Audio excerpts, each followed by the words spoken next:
Hello everyone, and welcome to a new Tesla streams.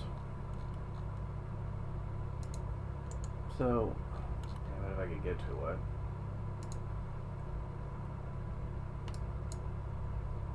Okay, yeah, just want to make sure everything is working in order.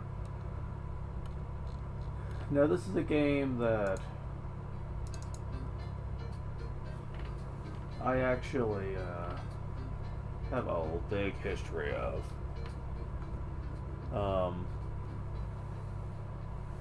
We actually got this back when I was a kid. We were looking for new NES games to give me one time. My grandma is actually the one that got me into video games. She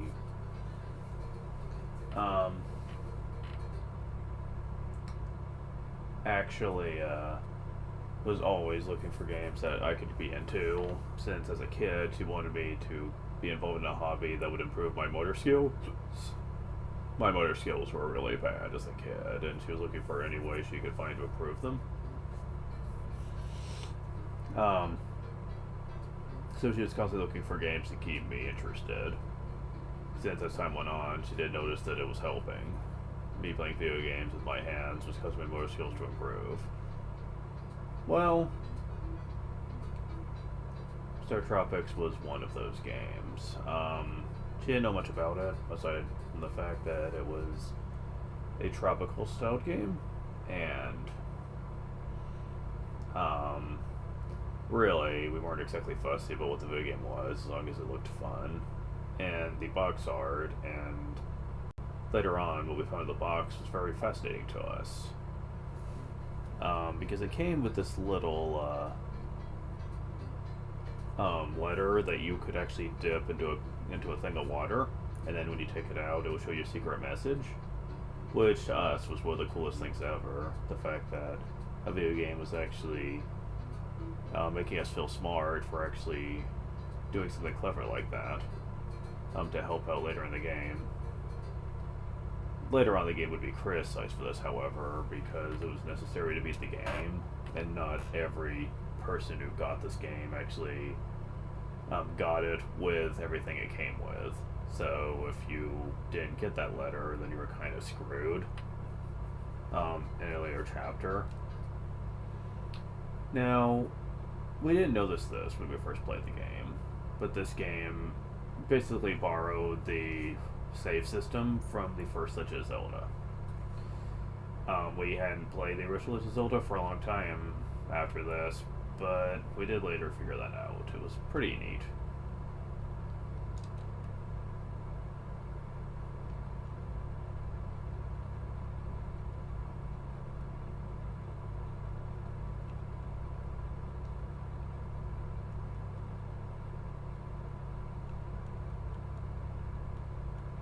So,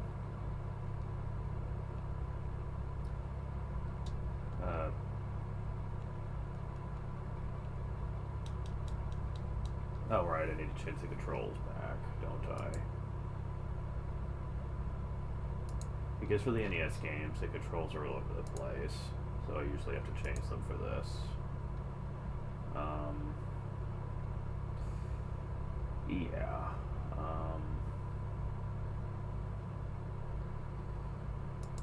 I need to switch these two, if I recall.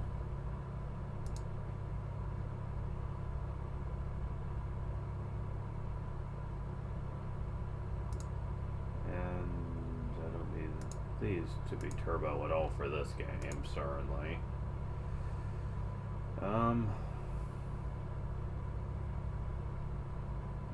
That sounds about right. Alright.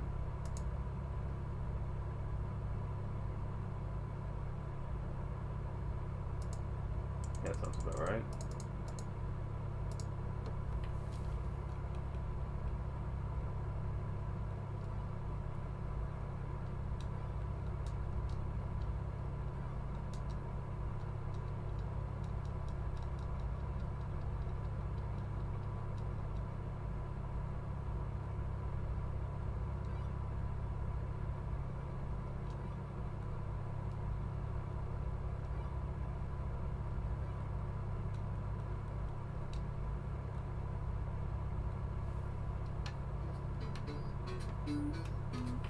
One day in summer, you land on the island for Dr. Jones's laboratory.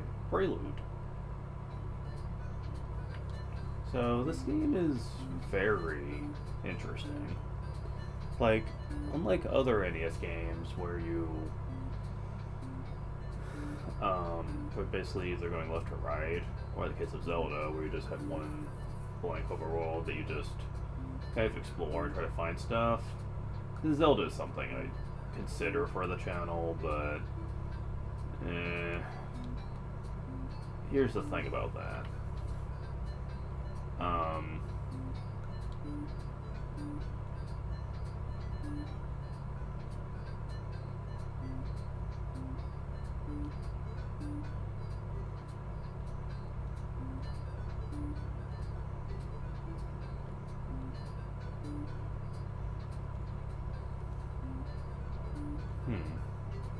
Controls feel a bit stilted for some reason. I can't explain it. And here's a town. Yeah, because unlike Zelda, where you didn't really have much in the way of actual people to talk to, aside from shopkeepers and the occasional old man that would want to give you help. No, this is a town full of NPCs you can talk to, much like in an atypical RPG. Welcome to Coca-Cola. Yeah, get used to that. A lot of places this game are full of puns related to Coca-Cola for some reason. Welcome to Sea Island, which is probably short for Cola Island. Mike, your nice pitcher right here. Show me how to throw a fastball sometime. Apparently we're into sports. Miss Girl 1990. Do you think I'm pretty? I mean, you look cute, so... Not sure about pretty, though. Met our chief yet? He's waiting for you.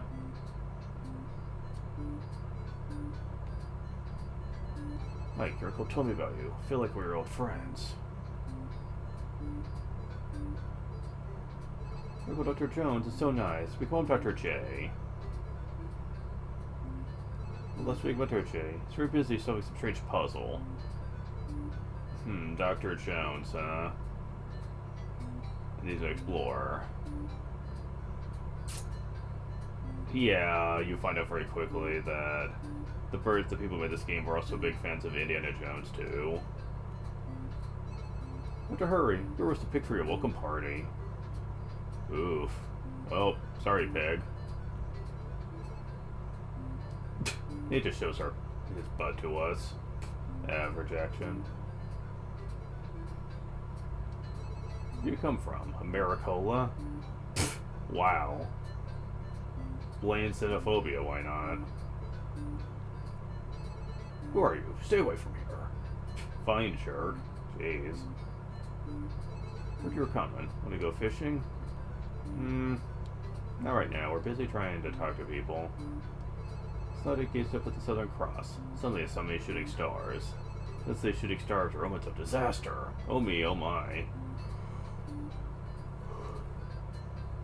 When I first played this game, I thought that was kind of a strange thing to say, since I always figured people made wishes on shooting stars, so that just seems kind of weird. But apparently that is a belief in certain island areas and stuff, so...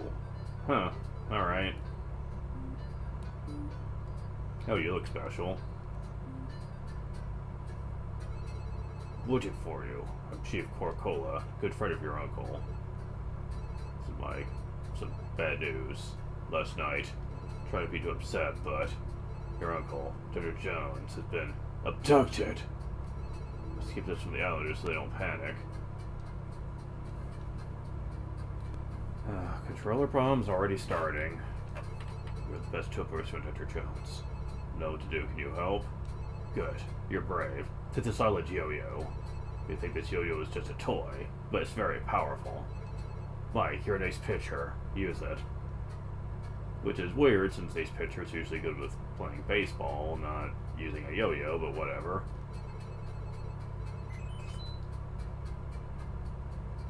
Mike, it looks peaceful around here, but the dark below. The emotions have appeared these last few years. Don't let them get you. Mike, the fate of your uncle is in your hands. Find a tunnel in the village and hurry to Dr. J's laboratory. Alright, well... That's a bit of a shocker, but okay, I guess we're going on a journey now. Oh, Darcy's nephew. Here's the tunnel. Good luck. Well, you're nice. Ah! I'm the shaman, sister of the other chief. Your uncle was abducted. Guess he found a secret of the lost ruins. I have great hope that you'll succeed rescuing Dr. Jones. I say as I'm trying to hypnotize you here. Just like your North Star, Island Sailors look for the Southern Cross. Like medieval adventurers away to the dark below. But remember, magic of the Southern Cross is always on your side. Now begin the test of Ellen courage. Good luck. Well, that was a bit of a jump scare right there. So yeah, no more cute sprites. Here we have like a full-on...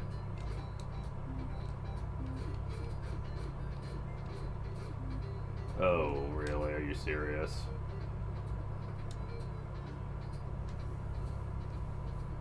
Okay, I've got to change one of these buttons then, if it's going to be like that. The confirm button is the jump button. I hate it when games do that. It feels completely antiquated to most standard design here. So... you make this the B button, I guess.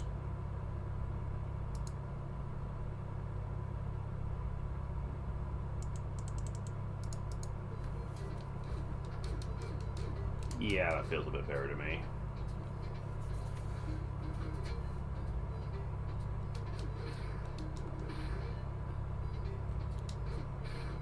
Now, you do fight various enemies using this yo-yo as kind of a short-range weapon of sorts. It's almost like the whip from like the classic Castlevania game and how you can swing it. However, it is worth noting that your control feels a bit awkward in this game compared to your typical platformer, but you do get used to it.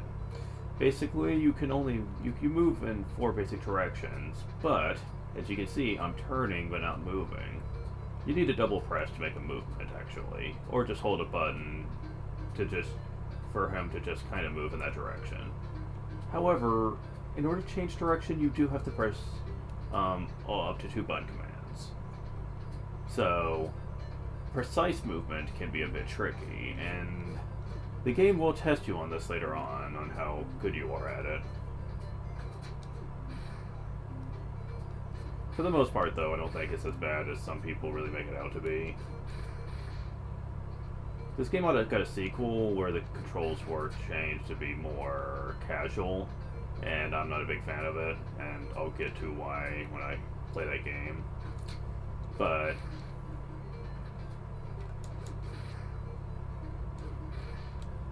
this game is pretty simple in the start of the game, because you need to get used to how the game plays. You see, you can jump over 1 tile of water, as the game has demonstrated with these special tiles, but you cannot go over 2 of them. Observe.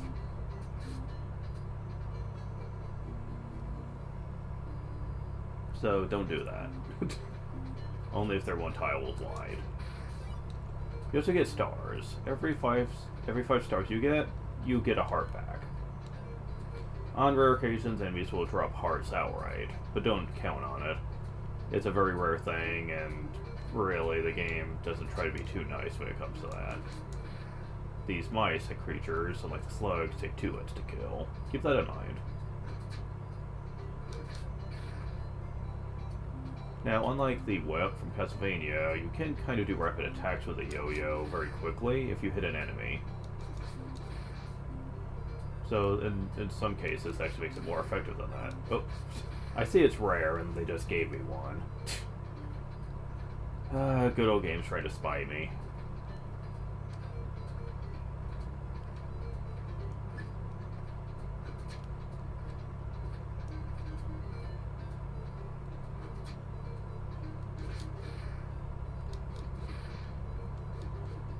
Now, when they might spin around, they will go in a random direction. It pays to be patient playing this game, trust me. Oh. Lots of tiles in here. And we get a couple of doorways.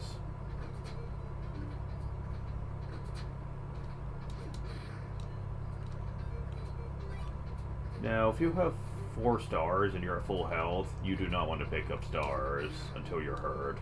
Because if you pick up a star while you're at full health, nothing happens. It goes back to, the counter goes back to 0 and you get nothing out of it. So you don't want to do that.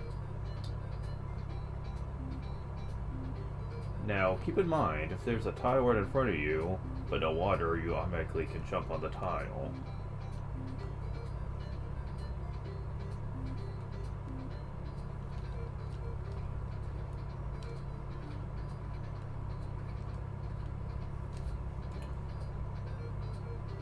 Oh boy. Oh, but there's a switch up here too. Interesting.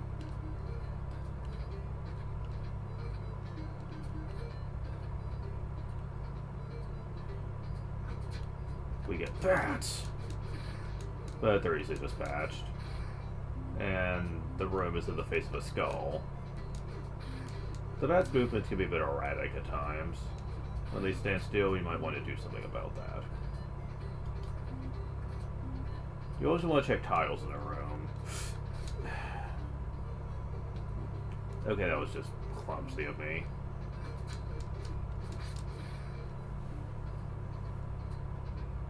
Wow, I went for a far back.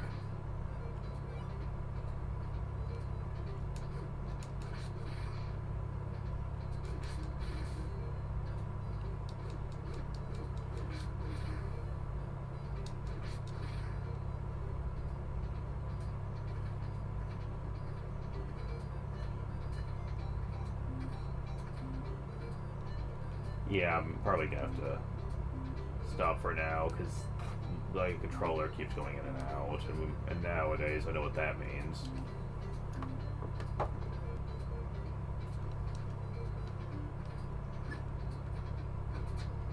I'll get back to where I was, but...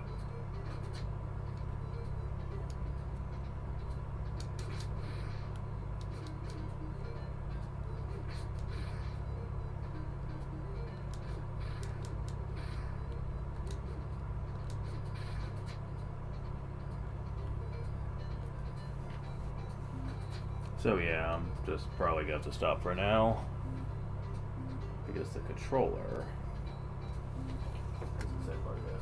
Now,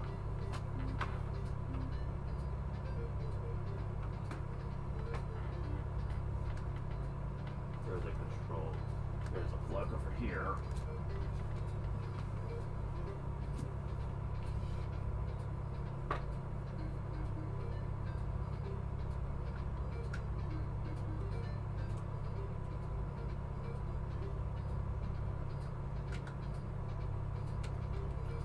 Oh my god. Good memories.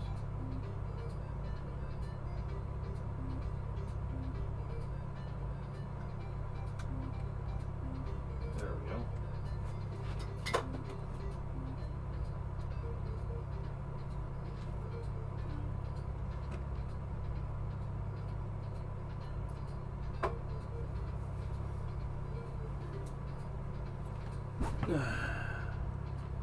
Well, since I'm waiting for that, I guess I'm just gonna go ahead and talk about one thing here.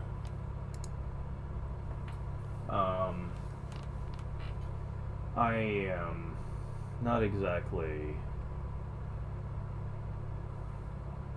thrilled with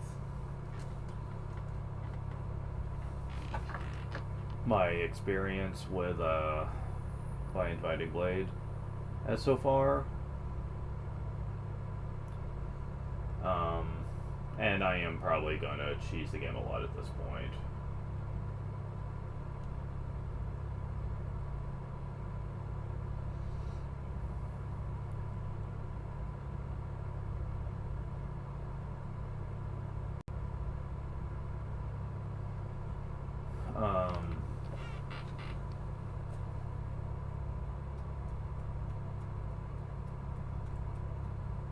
A part of me kind of wants to consider just quitting on it and just going to Sacred Stones.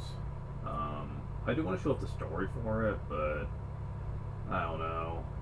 My current experience of the game has left me feeling very, well,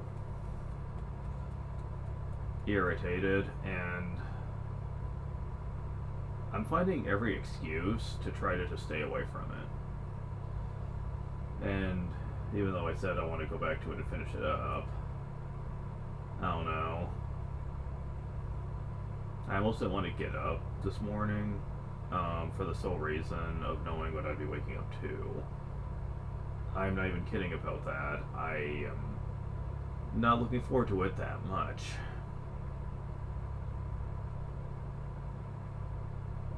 There's just something about the game that irks me, and not irks the character, but just irks in general. And I think the big reason is that I just hate how antiquated the gameplay is.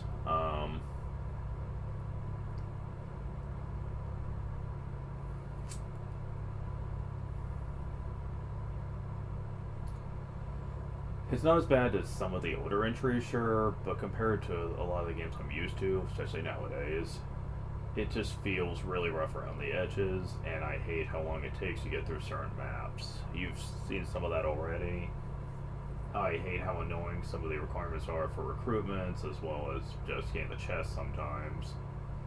And there's just so many optional maps in this game.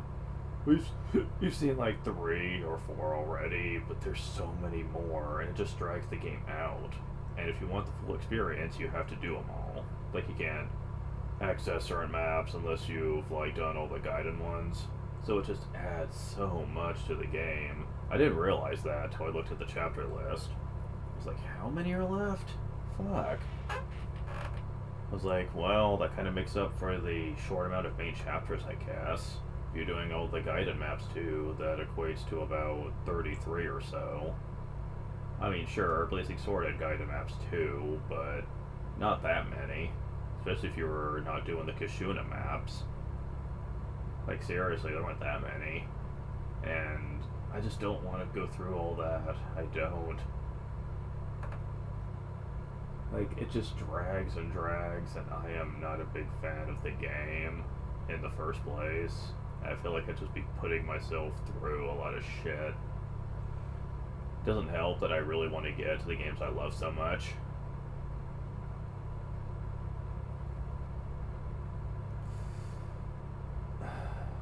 As well as a couple of games I haven't played before, like not all the way through. I played tested Fire Emblem Fates, and I played a little bit into Radiant Dawn. I didn't finish either one, though. I do want to play them at least once, though. Radiant Dawn, I just have some issues with some of the characters in it, which is why I didn't play it all the way through. But admittedly, I was in the right mood to play that one anyway. It was my first experience with it, and I fully admit I probably wasn't playing it well anyway. There's a lot I didn't understand about it. And to be fair, I have been told by some people that this is one of those games where it's kind of helpful to have a guide out, just so you know how to prepare for stuff ahead of time. Because playing it guideless, you will run into some things that will irritate you. So, that's cute, but oh well. Also, they mislabeled the difficulty settings. They list them as easy, normal, and hard, but really, that's incorrect. In Japan, it was called normal, hard, and I think it was called maniac difficulty, extreme, something like that. I think I played on normal just because I thought it would be easy, just would have been like easy mode from other games where it's just be heavy on tutorials and that's it, and normal just would have been skipping all that for the most part. And I think that's one thing I screwed up on, because I was actually playing it on Japanese hard, which actually probably made the game much worse than it probably should have been.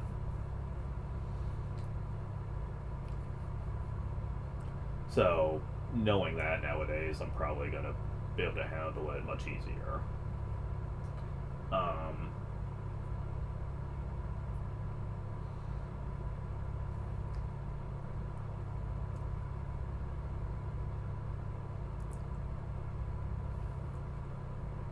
But yeah, Sacred Stones is going to be much better than what came before it. So I'm probably just going to skip finishing Binding Blade and just put it on the back burner for a while. Next time I play it, I'm also going to be playing it with the rebalance patch.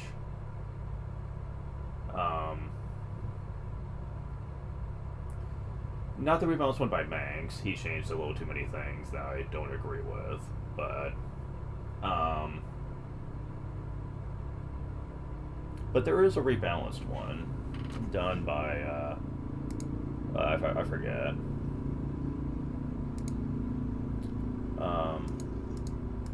Oh, let's see. See if I can find the folder where that's located in. Don't know how long that thing's gonna take to charge, honestly. GBA folder, there it is. And FE6. Numbers. UPS. Okay, so. What's the difference between numbers and. I forget.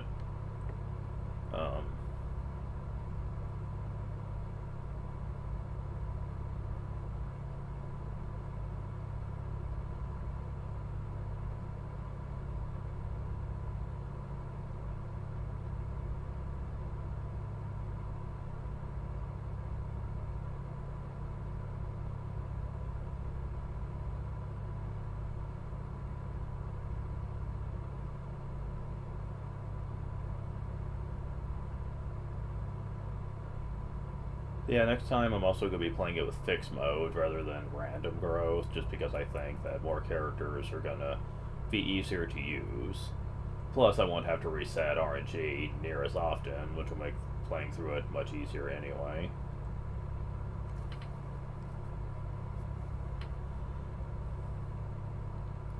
I just have to hope that character growth isn't going to fuck me, because I'm admittedly not as experienced with FE6's character growth as FE7's. I'd have to check that.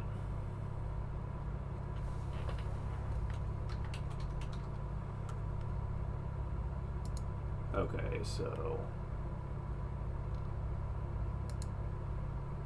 list of characters in Binding Blade. Okay, first let's check Roy here. Let's check Roy here, just to see how badly this might be here. Growth rates.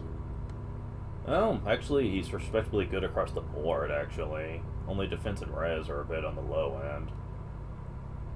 So he's kind of like Elliewood. He's basically Elliewood in terms of growth, so that ain't bad. Yeah, he'd definitely benefit from that, that's for sure. Let's look at other characters, too, like Alan and Lance. How about them? Yeah, Alan's growth is very similar to Roy's, actually. Just he gets lower overall res growth, but when has that ever mattered for a Cavalier? Okay. What about you, Lance?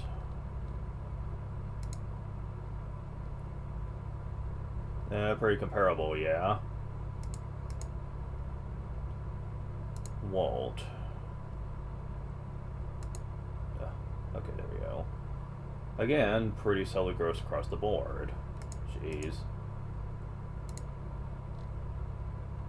Boars might be someone that might suck, though. Let's see. Well, I mean, it's not awful. Though the fact he joins at a late level kind of hurts him a bit here.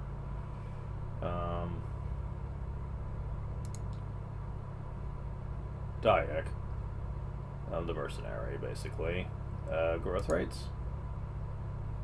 Not too bad, although a little on the low end, honestly. Kind of surprised by that one. Wade, the fighter.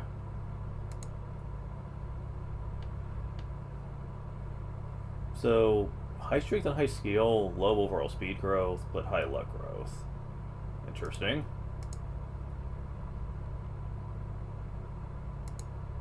Shanna. Little low end on the strength, but high skill, speed, and luck. That's not bad.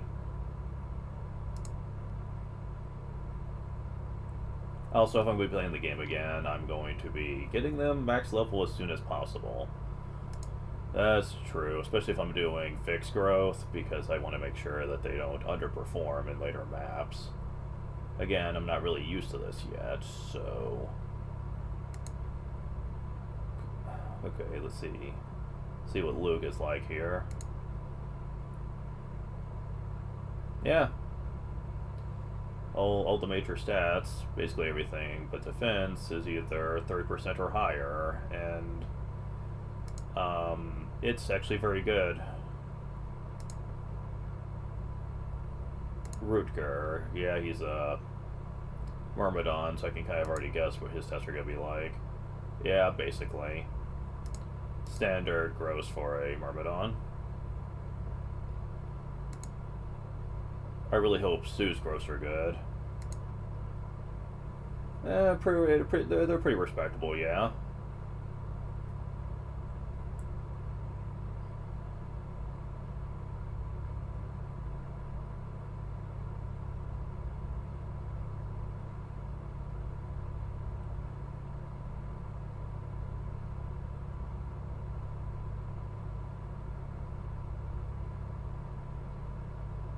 So yeah, next time I get around to playing this game, I'm definitely doing fixed growth. Many of these characters would probably benefit heavily from it.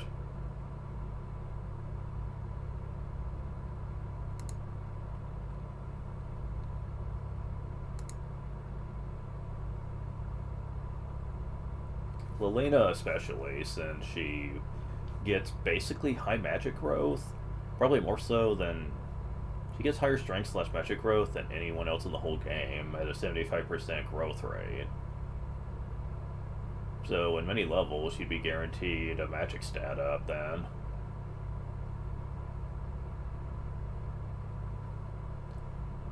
Her skill increase is pretty bad though, only at 20%. Speed is at 35%. Luck is at 50%, so her luck is also going to be really good.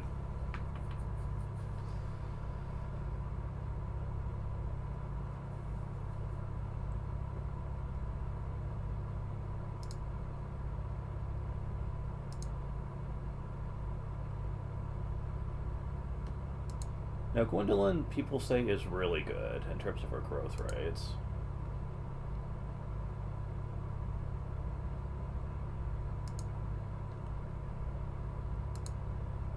She also comes at level 1, which gives her an extremely large amount of time to take advantage of level ups. Yeah, she's pretty good, alright. The fact that you get a knight who basically can essentially have stats across the board, they're all really good. Because aside from resistance, everything else increases very high. Defense goes up by 30%, everything else is 40% or higher, and she comes at level 1, so that is an amazing amount of stats right there.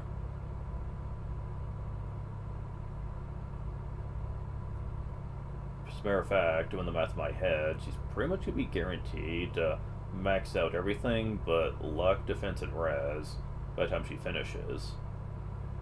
That's pretty crazy. Yeah, she's definitely going to be one of the better units to take into battle. The other thing that knights suck at, though, is that their movement is low. So that's awful, but not much you can do about that, though.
Okay, so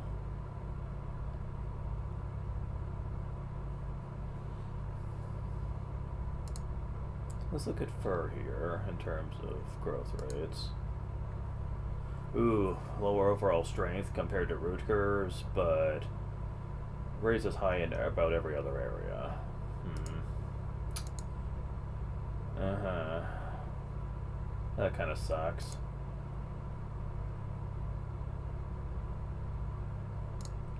Wisconsin's growth rates are high strength, high speed, interesting. Luck, defense, res is pathetic, skill could be a bit better, but he does get to go into a berserker though, which would kind of make up for the skill loss later on.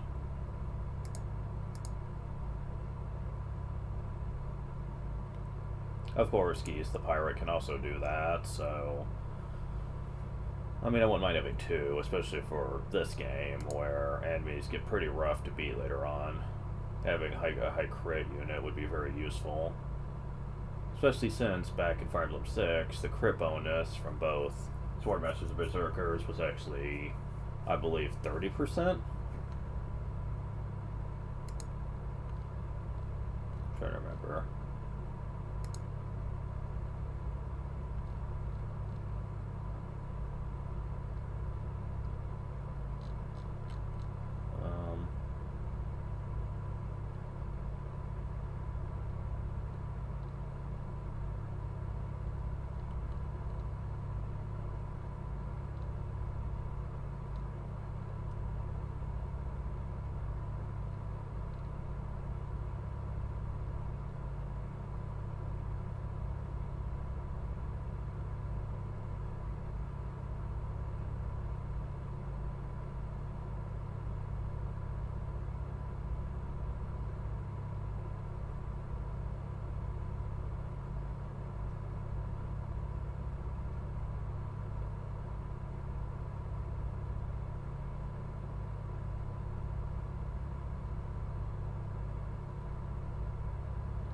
Where are they gonna tell me?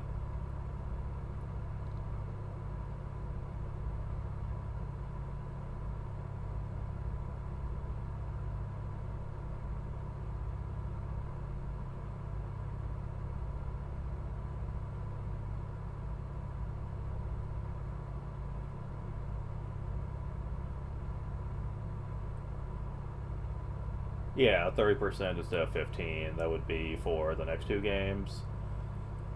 Apparently, the reason that they did that is because between support bonus and the fact that you can eventually get killer weapons in the game relatively earlier on than you do a blazing sword as well, unless you go to the secret shop. They thought it was a little too broken, especially if you promoted characters early and were able to take advantage of those weapons with a lot of money from arena abuse. And I don't really care though, I like it.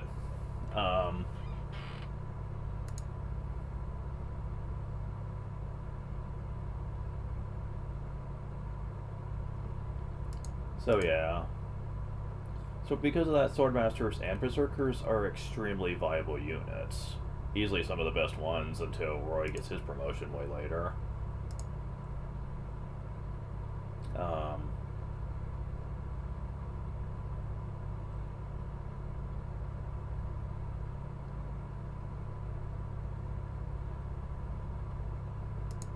Ray is someone I want to look up the growth rates on here. Oh. Huh, not bad across the board. The other thing he sucks at is luck and defense, really. Everything else is pretty solid. I could definitely see him as a good choice for a dark mage character.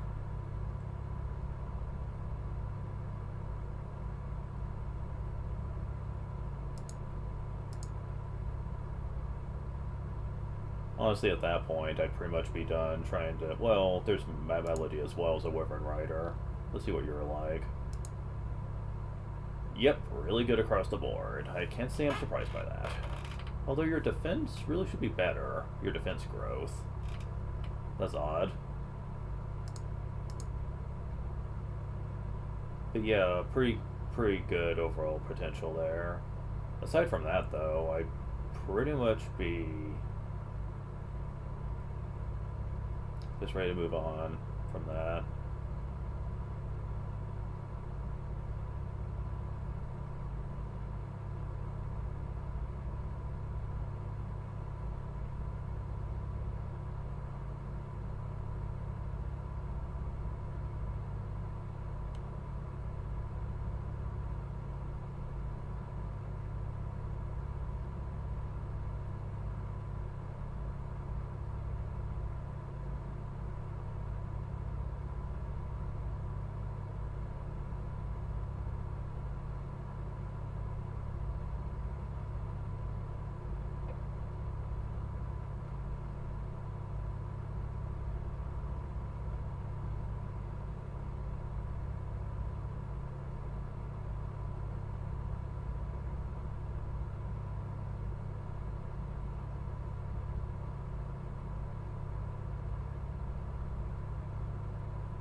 So yeah, that's gonna be pretty interesting.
So yeah, I think I'm gonna stop playing this for now.